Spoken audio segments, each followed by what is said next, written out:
This is the third chapter of the Introduction to International Relations, entitled The International Relations Theories. For the flow of discussion, we have at number 1, Thinking Theoretically, Theory and the Levels of Analysis, Realism and Neorealism, Realism in the 20th and 21st centuries, Liberalism and Neoliberal Institutionalism, The Roots of Liberalism, Neoliberal Institutionalism, Liberalism Today, The Radical Perspective, Social Constructivism, Feminist Critics of IIR Theory, Theory and Action Analyzing the 2003 Iraq War, and in sum, Seeing the World Through Theoretical Lenses. Thinking theoretically has 4 points. First, a theory is a set of propositions and concepts that combine to explain phenomena by specifying the relationships among the propositions. Second, good theories generate testable hypotheses, specific falsifiable statements questioning a particular relationship among two or more variables. By testing groups of interrelated hypotheses, theories are either refuted or supported and refined, but never conclusively proven, and new relationships are found that demand subsequent testing. Number 4, international relations theories come in various forms. There are four general theories, or theoretical perspectives, in the study of international relations, and these are realism, liberalism, radicalism, and social constructivism.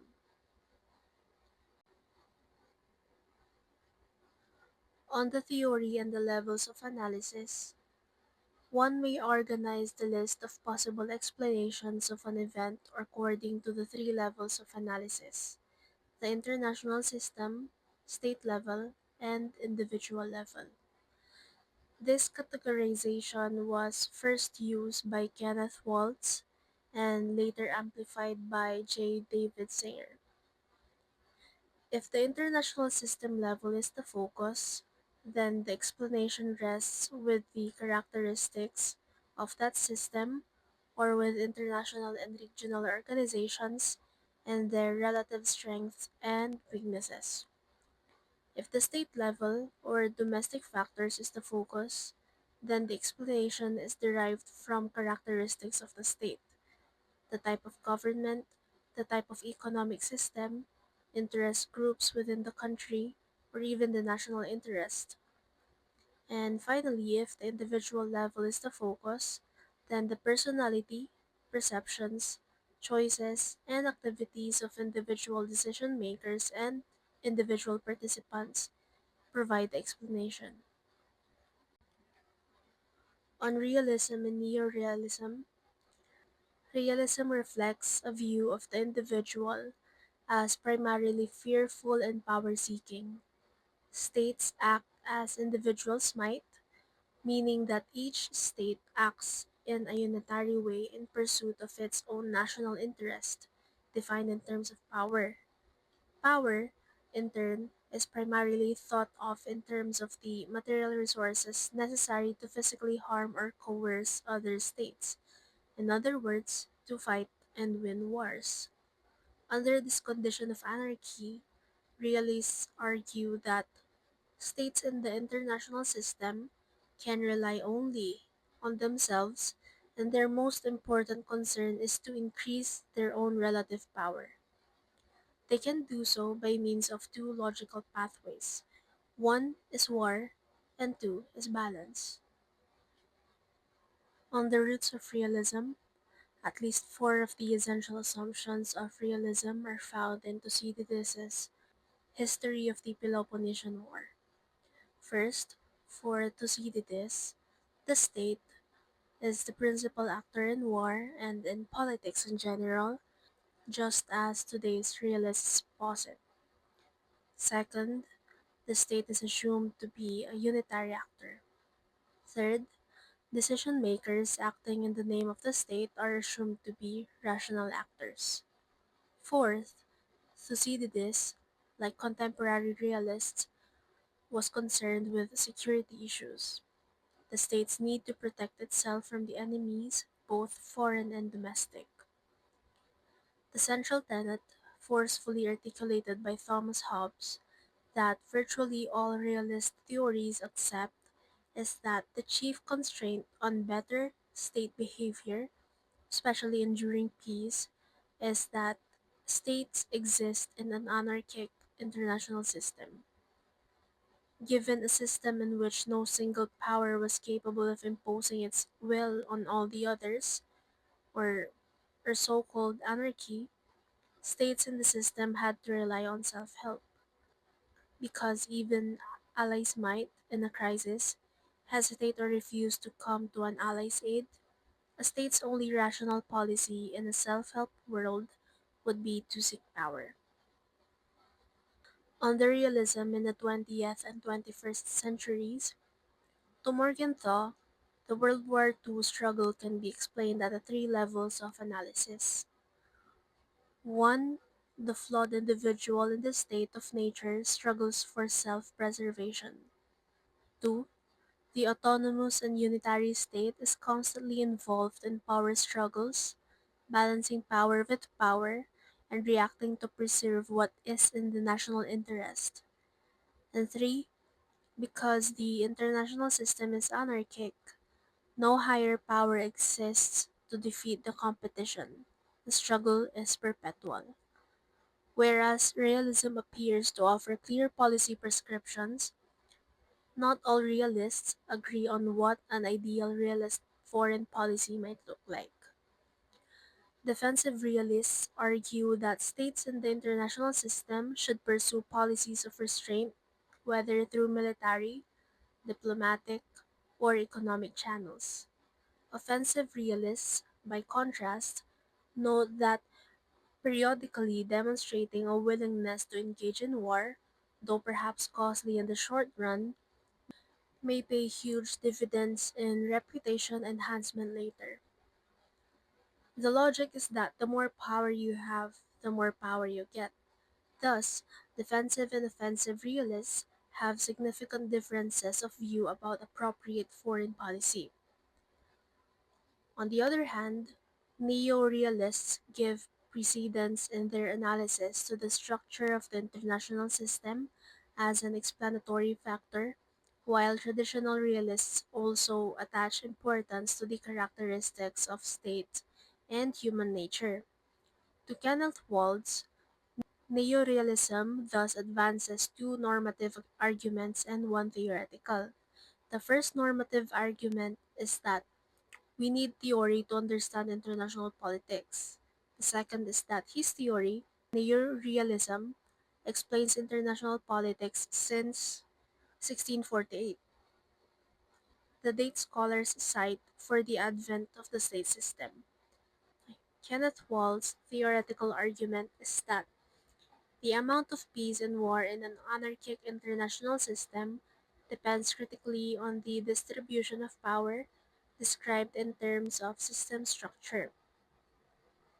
Walz argued that the distribution of power in the international system can be described as having one of three possible forms. One is unipolar, where one state in the system has sufficient power to defeat all the others combined against it. Two is bipolar, where most of the system's power is divided between two states or coalitions of states. And three is multipolar, in which power is divided among three or more states or coalition of states. The importance of relative power means that states hesitate to engage in cooperation if the benefits to be gained might be distributed unevenly among participating states. Neo-realists are also concerned with cheating. There is no single tradition of political realism. There are realisms. Although each is predicated on a key group of assumptions, Each attaches different importance to the various core propositions.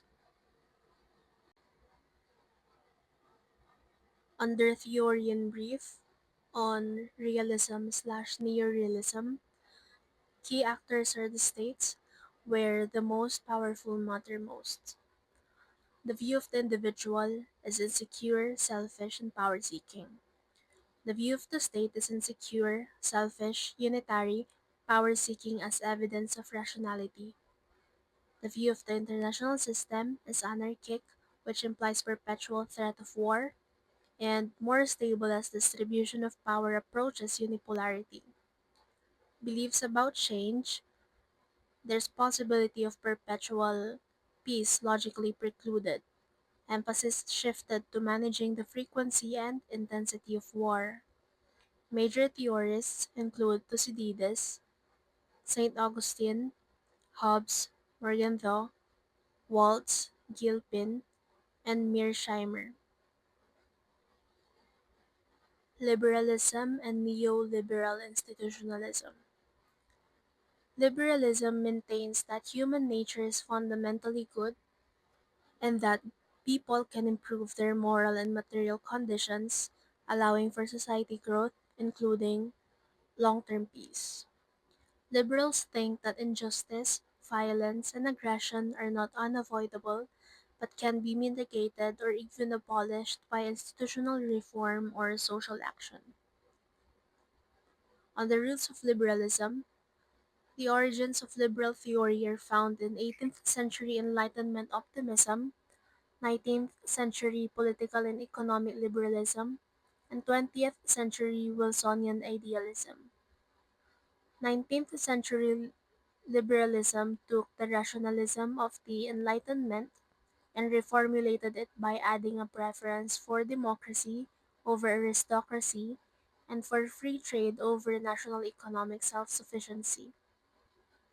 Sharing the Enlightenment's optimistic view of human nature, 19th century liberalism saw humanity as capable of satisfying its national needs and wants in rational ways.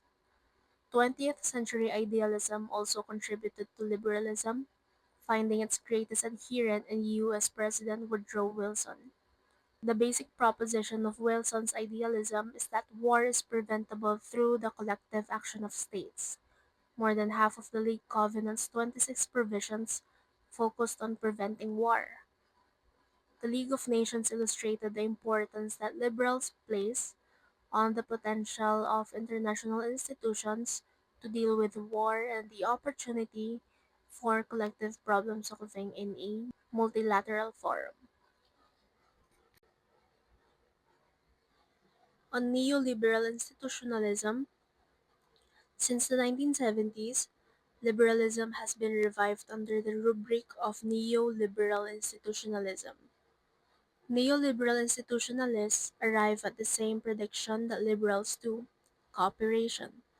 But their explanation for why cooperation occurs is different. For neoliberal institutionalists, cooperation emerges because when actors have continuous interactions with each other, it is their self interest to cooperate.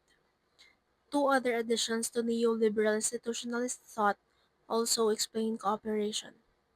First, cooperation in one issue area may spill over into other areas.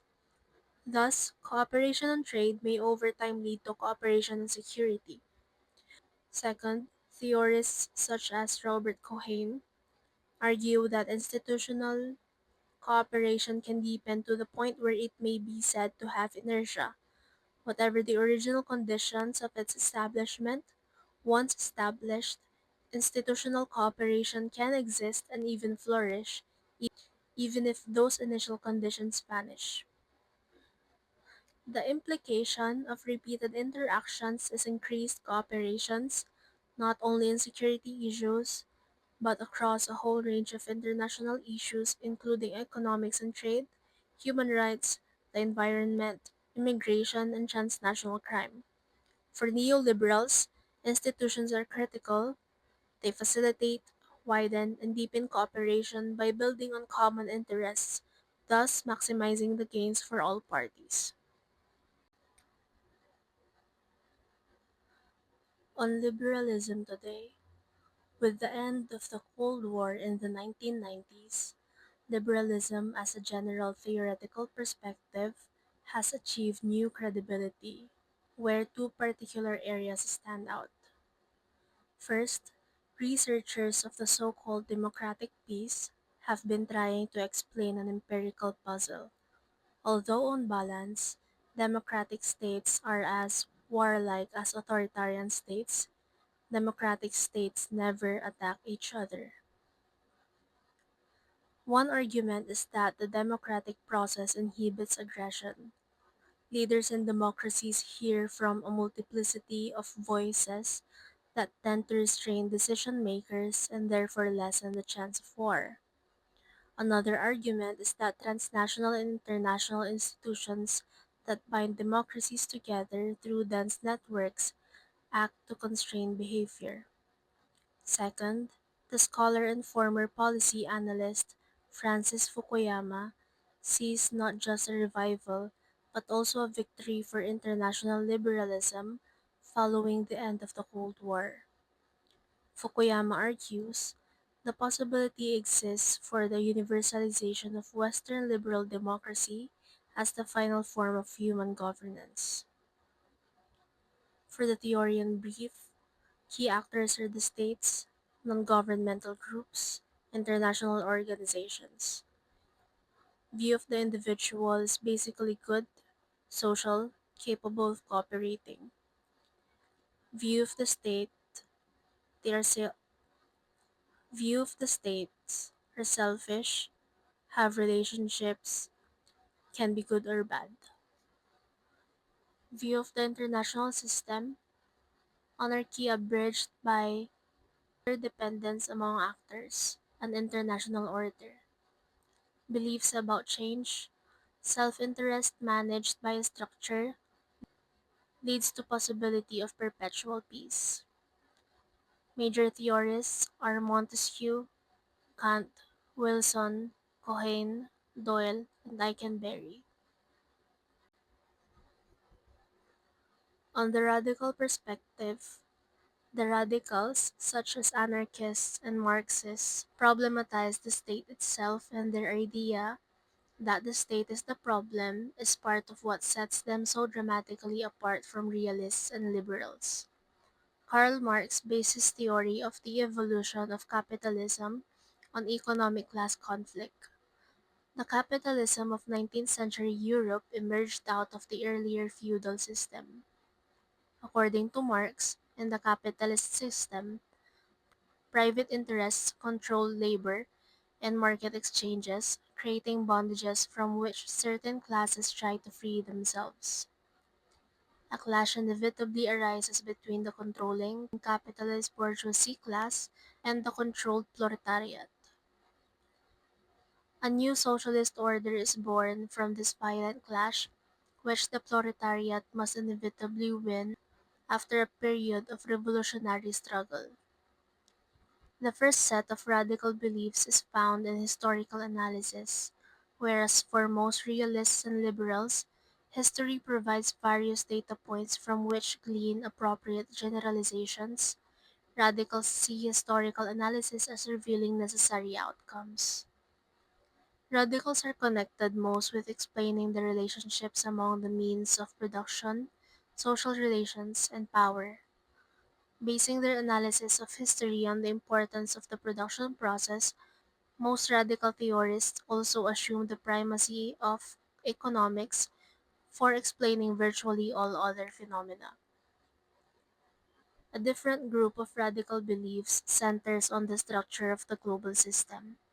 That structure, in Marxist thinking, is hierarchical and is largely the byproduct of imperialism or the expansion of certain economic forms into other areas of the world.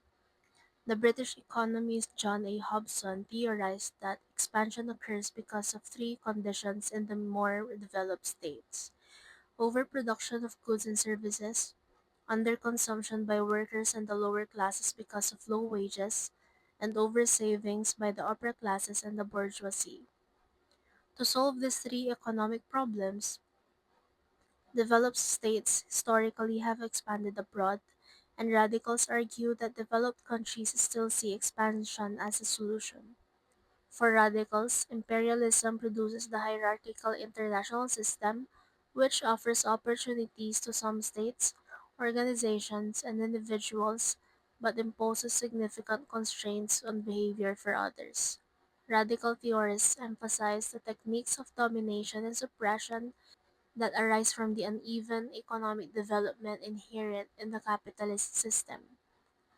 Contemporary radicals such as dependency theorists attribute primary importance in exerting such fundamental control to the role of multinational corporations and international banks based in developed countries. These organizations can forge transnational relationships with elites in the developing countries so that domestic elites in both exploiter and exploited countries are tightly linked in a symbiotic relationship. Radical theorists evaluate the hierarchical capitalist structure as bad and its methods as invariably exploitative. Radicalism has survived as a theory of economic determinism and as a force advocating major change in the international system's structure. For the theory in brief, key actors are social classes, transnational elites, and multinational corporations.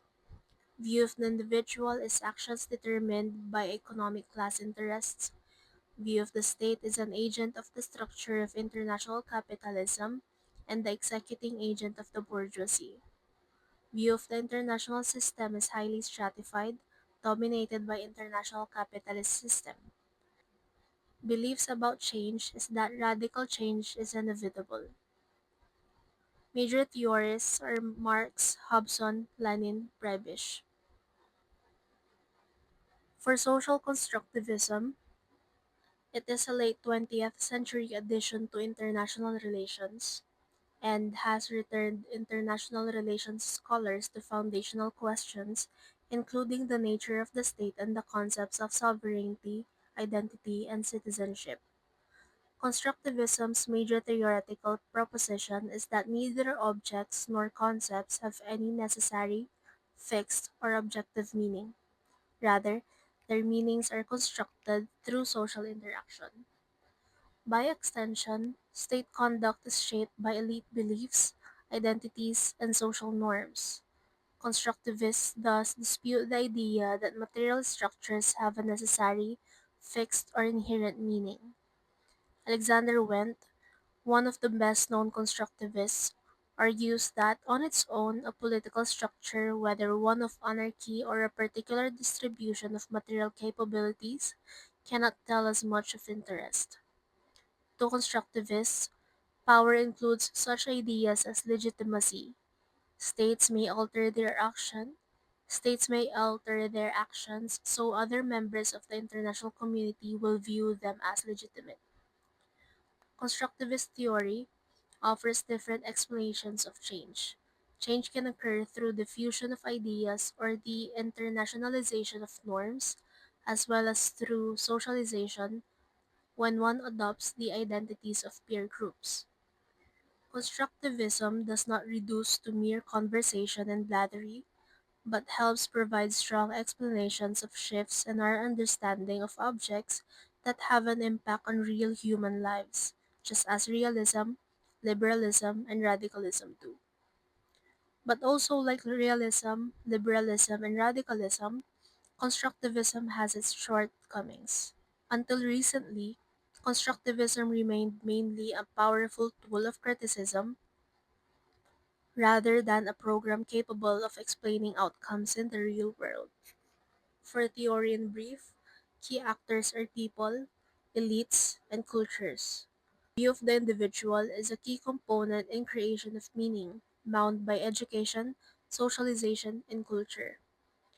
View of the state is an artifact whose significance is socially constructed through discourse. View of the international system is an artifact whose significance is socially constructed through discourse too. Beliefs about change is possible by means of discourse. Major theorists are Foucault, Derrida, Chateauquil, Hoff, and Wendt.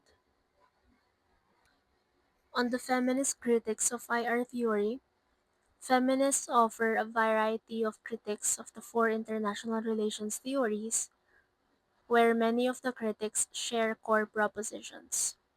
Chief among them is the proposition that the world would be a better place, more just, more peaceful, more prosperous, if women were given more space to define, describe, and lead in domestic and international affairs. Thus, both realist and liberal feminists argue for greater participation of women in national and international decision making and in economic life. Radical feminists define the problem as overarching patriarchy, where the patriarchal system permeates national and international systems. For example, making war seem desirable or irrational. Feminist critics are also found among social constructivists, postmodernists, and critical theorists. To these feminists, the meaning of things is established, supported, and changed through a process of social interaction called discourse. The strongest argument is that, just as in science, technology, mathematics, and engineering, the core values of justice, peace, and prosperity, which both sexes share, cannot help but be advanced by the active participation and leadership of more women. On the theory and action of analyzing the 2003 Iraq War, what theorists and policymakers choose to see, what they each seek to explain, and what implications they draw, all these elements of analysis vary, even though the facts of an event seem identical. Analyzing the 2003 Iraq War by applying these different theories allows the act of compare and contrast in action. On the realist perspectives, we have 2 points. One is focusing on just the state and international levels. Realists see the system as anarchic, where no international authority governs, and few states, other than the United States, are able and willing to act to rid the world of the Iraq threat. Perhaps a dramatic show of force could also curtail what the administration referred to as state sponsored terrorism, as realists clearly can draw different policy prescriptions from theory. Under liberal perspectives, we have 4 points. A liberal view of the 2003 Iraq War would utilize all three levels of analysis. With respect to the individual level, Saddam was clearly an abusive leader whose atrocities against his own population were made evident in the aftermath of the war, with the discovery of mass graves. With respect to the state level, liberals would emphasize the characteristics of the Iraqi regime, mainly its authoritarian nature, and the notion that replacement by a democracy would decrease the coercive threat of the Iraqi state and enhance stability in the Middle East. With respect to the international level, liberals would emphasize that Iraq was not conforming to its obligations under various UN Security Council resolutions. Thus, the international community had an obligation to support sanctions and continue inspections and, failing that, undertake collective action, fighting a war to punish Saddam's regime and allow an alternative government to take root. Under the radical perspectives, we have 3 points.